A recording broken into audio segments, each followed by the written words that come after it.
Hello everyone, welcome to our YouTube channel. So in last module we have discussed about mixtures, types of mixtures, homogeneous and heterogeneous. So we have discussed in homogeneous mixture the solution, ठीक है. तो then we discussed the dilute and concentrated solution. Now we'll be discussing the numericals based upon the concentration. Measuring concentration. देखो अलग अलग ना तरीके होते हैं कंसंट्रेशन को मेजर करने के. फर्स्ट आपका जो टाइप होता है वे ऑफ फाइंडिंग कंसंट्रेशन होता है वो होता है mass by mass percentage. Mass by mass percentage. Percentage कैसे निकालते हैं हम? आपके जो मार्क्स आते हैं उसके परसेंटेज कैसे आते हैं? जितने आपने स्कोर किया है वो डिवाइडेड बाय टोटल इनटू 100. तो सेम चीज हम यहाँ अप्लाई करेंगे. नाम से ही पता चल रहा है मास बाय मास. ऊपर भी मास आएगा, बाय मतलब divide, by mass into 100. Percentage निकालने के लिए हम क्या करते हैं इनटू 100. ठीक है. तो लर्न करने की, रट्टा मारने की जरूरत नहीं है, नाम से ही पता चल रहा है फॉर्मूला क्या होगा. ऊपर भी मास बाय डिवाइड, नीचे भी मास इनटू 100. परसेंटेज निकालने के लिए 100 से तो इनटू हम करते ही हैं. ऊपर किसका मास आएगा, नीचे किसका मास आएगा? नीचे आएगा टोटल मास जो कि सॉल्यूशन का मास होगा. ऊपर आएगा सोल्यूट का मास. किसका आएगा? सोल्यूट. ऊपर आएगा सोल्यूट का मास, नीचे आएगा टोटल मास सोल्यूट और सोलवेंट दोनों का मिला के जो कि सॉल्यूशन होता है आपका. ठीक है. Mass of solution, mass of solute plus solvent. Next है मास बाय वॉल्यूम परसेंटेज. इसका भी फॉर्मूला आप बना सकते हो. ऊपर आएगा मास बाय डिवाइड, नीचे आएगा वॉल्यूम इनटू 100. मास नीचे किसका आता है? नीचे तो टोटल होती है, तो वॉल्यूम किसकी आएगी? सॉल्यूशन की, पूरे की. और ऊपर मास किसका आएगा? सोल्यूट का. ठीक है. Solution contains 40 gram of common salt in 320 gram of water. Calculate the concentration in terms of mass percentage. आपको मास परसेंटेज निकालनी है, मतलब mass by mass. Mass by mass का मतलब क्या था? Mass of solute over mass of solution into 100. तो आपको क्या चाहिए? Mass of solute. इसमें सोल्यूट क्या है आपका भाई? ये है आपका सोल्यूट. कॉमन सोल्ट आपने मिक्स किया है वाटर में. ठीक है. ये हो गया सोल्यूट और ये क्या हो गया? सोलवेंट. ये वाटर क्या है आपका? सोलवेंट. तो मास ऑफ सोल्यूट क्या हुआ? 40 ग्राम और मास ऑफ सोलवेंट क्या हुआ? 320 ग्राम. ठीक है. सोल्यूट और सोलवेंट का कैसे पता चलता है भाई?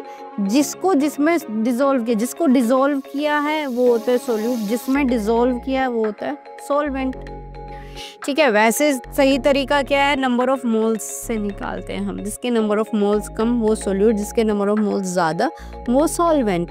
ठीक है. बट अभी हमने मोल्स निकालना नहीं सीखा है, वो हम चैप्टर 3 में सीखेंगे.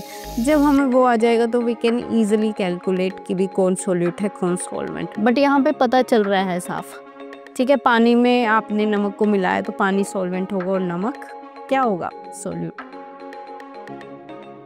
मास ऑफ सॉल्यूशन निकाल लो. दिस सोल्यूट प्लस सॉल्वेंट का मास 40 plus 320 360 gram. Now apply the formula. Mass of solute over mass of solution into 100. Mass of solute 40 है, मास ऑफ सॉल्यूशन 360 है. 40 बाय 360 इनटू 100. ठीक है. इसे कैलकुलेट करोगे तो क्या आएगा आपका? 11.1%. 11.1%. ओके. तो इसमें कोई डाउट होना नहीं चाहिए. सिंपल फॉर्मूला पुटिंग क्वेश्चन था. नेक्स्ट है 30 ग्राम शुगर आपने डिसॉल्व किया 370 ग्राम वाटर में. Calculate its concentration. तो बेटा मास बाय मास ही निकलेगी. अब इसमें ये कंफ्यूज मत होना कि हमें मास बाय मास निकालने को नहीं बताया, मास बाय वॉल्यूम निकालने को नहीं बताया. दोनों का मास दिया हुआ है तो मास बाय मास ही निकलेगी. ठीक है. तो सोल्यूट का मास कितना हुआ? 30 ग्राम. ये सोल्यूट है और ये सॉल्वेंट. दोनों को ऐड कर दोगे तो सॉल्यूशन का मास आ जाएगा. Now apply the formula.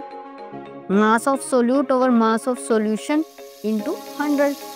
Calculate कर लो. 7.5%. Next question.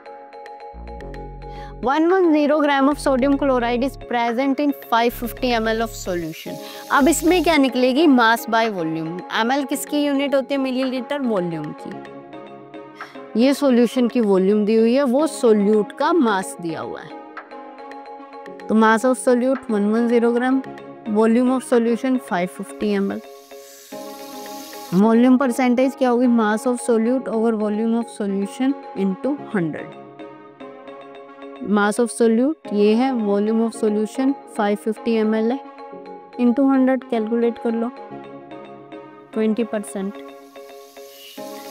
ठीक है, सो न्यूमेरिकल है, पेपर में एक ना एक न्यूमेरिकल आता ही आता है इस टॉपिक से, तो इम्पोर्टेंट टॉपिक था। नेक्स्ट है solubility and factors affecting the solubility.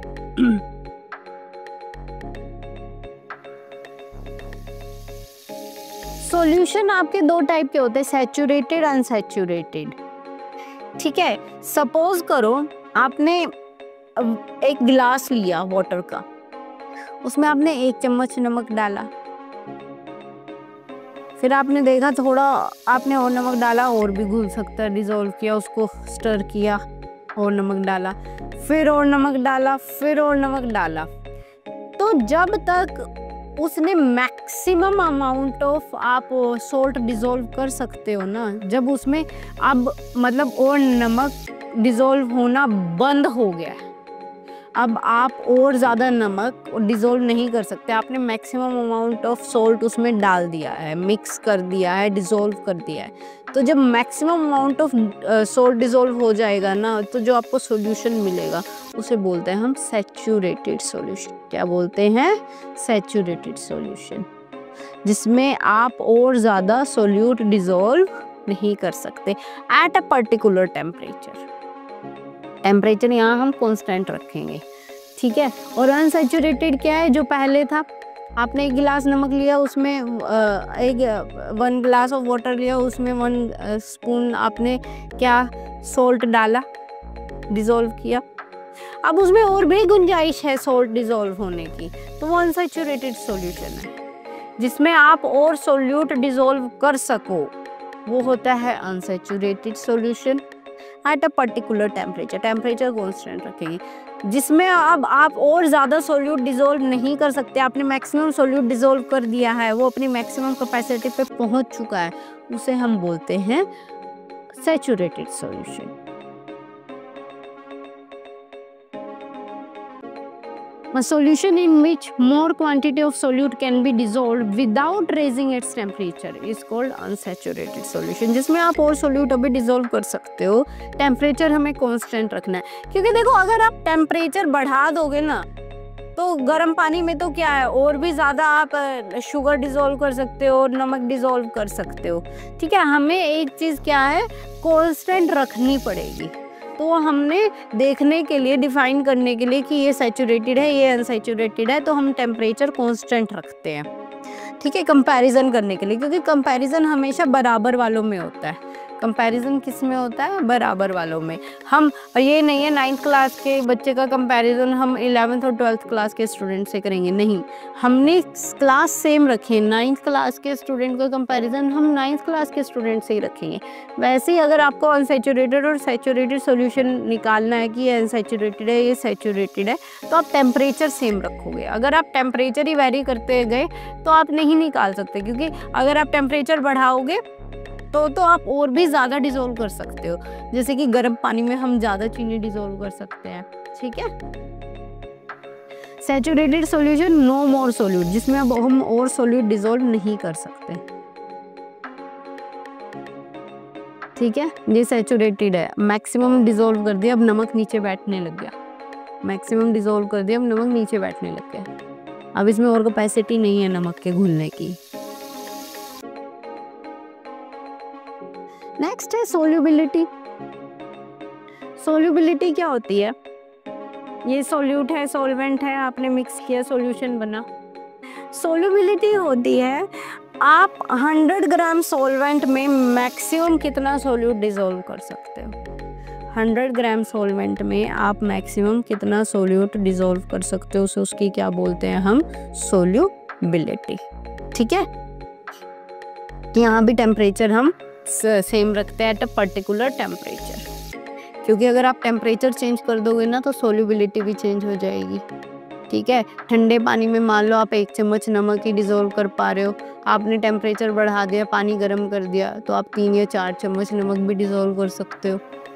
समझ रहे हो? तो टेम्परेचर चेंज करोगे तो सोल्यूबिलिटी भी चेंज हो जाएगी। तो अगर आपको एक पर्टिकुलर उसकी सॉल्यूशन की सोल्यूबिलिटी निकालनी है तो आपको टेम्परेचर सेम रखना पड़ेगा। Effect of temperature and pressure on solubility. तो अभी हम देखेंगे टेम्परेचर और प्रेशर का इफेक्ट सोल्यूबिलिटी पे, किसमें, जब आपने लिक्विड में सॉलिड डिसॉल्व किया, लिक्विड में सॉलिड डिसॉल्व किया। सिंपल सी बात है, अगर देखो आप गर्म पानी लोगे, टेम्परेचर आपने ज़्यादा किया है, उसमें आप क्या है और भी ज़्यादा सॉल्ट डिसॉल्व कर सकते हो और भी ज़्यादा शुगर डिसॉल्व कर सकते हो, तो सोल्यूबिलिटी इंक्रीज होती है on increasing temperature. Solubility increase होगी इस केस में, सॉलिड इन लिक्विड के केस में, ऑन इंक्रीजिंग टेम्परेचर। और टेम्परेचर डिक्रीज करने पे सोल्यूबिलिटी डिक्रीज होगी। प्रेशर से इसका कोई लेना देना है नहीं, ठीक है, प्रेशर कम या ज़्यादा कर दो, सॉलिड्स इन लिक्विड्स की सोल्यूबिलिटी पे कोई असर नहीं पड़ता, सिर्फ टेम्परेचर पे डिपेंड करती है। Next, gases in liquids. इसमें अपोजिट है, अगर आप टेम्परेचर इंक्रीज करोगे तो सोल्यूबिलिटी डिक्रीज होगी। अगर आपने पानी को, आपने क्या किया, पानी का टेम्परेचर बढ़ाया, ठीक है, तो गैस क्या होगी, बबल्स की फॉर्म में बाहर निकल जाएगी। गैस क्या होगी, बबल्स की फॉर्म में बाहर निकल जाएगी। तो पिछले वाले केस से अपोजिट है। ठीक है, सॉलिड्स इन लिक्विड्स की सोल्यूबिलिटी इंक्रीज होती है और इंक्रीजिंग टेम्परेचर, बट गैसेस की लिक्विड्स में सोल्यूबिलिटी डिक्रीज होगी अगर आप टेम्परेचर इंक्रीज करोगे। टेम्परेचर इंक्रीज करने पे वो डिफ्यूजन वाला फिनोमिना आ जाएगा, वो बाहर फ्री हो जाएंगी, उन्हें काइनेटिक एनर्जी मिलेगी गैसेस को। गैसेस के टेम्परेचर इंक्रीज करने पे गैसेस के मॉलिक्यूल्स को काइनेटिक एनर्जी निकलेगी, वो फ्री होके बाहर घूमना चाहेंगी, तो वो उससे निकल जाएंगी लिक्विड से। ठीक है,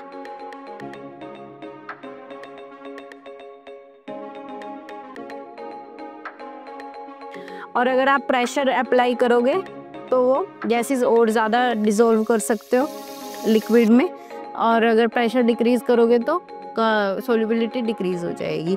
कैसे, जैसे कि आपकी ड्रिंक्स होते हैं, एयरेटेड ड्रिंक्स होती है, कोको कोला है, पेप्सी है, स्प्राइट है, ड्यू है, इसमें गैसेस क्या होती है, डिसॉल्व होती है, कार्बन डाइऑक्साइड डिसॉल्व होती है अंडर हाई प्रेशर। ठीक है, प्रेशर आपने अप्लाई किया हुआ है तो वो ज़्यादा उसमें डिसॉल्व हुई है। जैसे ही आप बोतल का ढक्कन खोलते हो, ओपन करते हो, तो फिज की साउंड आती है, आपने प्रेशर कम कर दिया तो गैस निकल गई। ठीक है, वो अंडर हाई प्रेशर डिसॉल्व करके सील टाइट बंद कर दी। ठीक है, अब वो उसमें डिसॉल्व क्यों, क्योंकि ऊपर से हाई प्रेशर लगा हुआ है। जैसे ही आपने ढक्कन खोला, प्रेशर कम हो गया, प्रेशर कम हो गया तो गैस भी निकल गई फिज की फॉर्म में। ठीक है, फिज वाली साउंड आती है। हाँ, ये आप पढ़ सकते हैं। Effect of heating and cooling on saturated solution. अगर आप हीट करोगे, टेम्परेचर ज़्यादा करोगे तो उसकी सोल्यूबिलिटी और इंक्रीज होगी। अब आप उसमें और भी ज़्यादा डिसॉल्व कर सकते हो सोल्यूट। अब अगर आप सैचुरेटेड सॉल्यूशन का टेम्परेचर कम करते हो, अगर आप सैचुरेटेड सॉल्यूशन का टेम्परेचर कम करते हो, उसे कूल करते हो, तो कूल करने पे तो क्या है, अभी हमने पढ़ा सोल्यूबिलिटी डिक्रीज होगी, उसमें सोल्यूट कम डिसॉल्व होगा।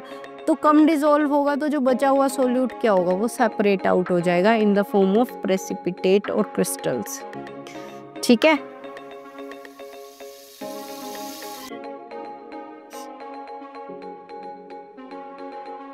ये था, आपने सैचुरेटेड सॉल्यूशन लिया, मैक्सिमम इतना सोल्यूट डिसॉल्व हो सकता है एट अ पर्टिकुलर टेम्परेचर, इसमें आपने इसे हीट किया। अब हीट करने पे और भी ज़्यादा सोल्यूट डिसॉल्व कर सकता है अपने अंदर। ठीक है, अनसैचुरेटेड बन गया, हीट करने पे पार्टिकल्स दूर दूर चले गए, अब इसमें और भी ज़्यादा कैपेसिटी है डिसॉल्व होने की। वहीं पे आपने सैचुरेटेड सॉल्यूशन को कूल किया, क्या किया, कूल किया, तो सोल्युबिलिटी डिक्रीज होगी तो ये क्या होंगी, जो आपके बचे हुए पार्टिकल्स है ये क्रिस्टल्स की फॉर्म में, प्रेसिपिटेट की फॉर्म में अलग हो जाएंगे। तो टेम्परेचर इंक्रीज करने पे सोल्युबिलिटी इंक्रीज हो जाती है, आप और ज़्यादा सोल्यूट डिसॉल्व कर सकते हो उसमें, ठीक है। बट अगर आप उसी सॉल्यूशन को, सैचुरेटेड सॉल्यूशन को ठंडा करते हो, कूल करते हो, तो सोल्युबिलिटी डिक्रीज हो जाती है। सोल्युबिलिटी क्या हो गई, डिक्रीज हो गई, ठीक है। अब क्या होगा, अब कम सोल्यूट डिसॉल्व होगा, उतने ही सॉल्वेंट में कम सोल्यूट डिसॉल्व होगा। तो जो बच गया सोल्यूट, ठीक है, जो अब डिसॉल्व नहीं होगा, वो कहाँ जाएगा, वो क्रिस्टल्स के फॉर्म में अलग से सेपरेट हो जाएगा, ठीक है। So that's all for this module. In next module, we'll be discussing the numericals of solubility and suspension. Thank you.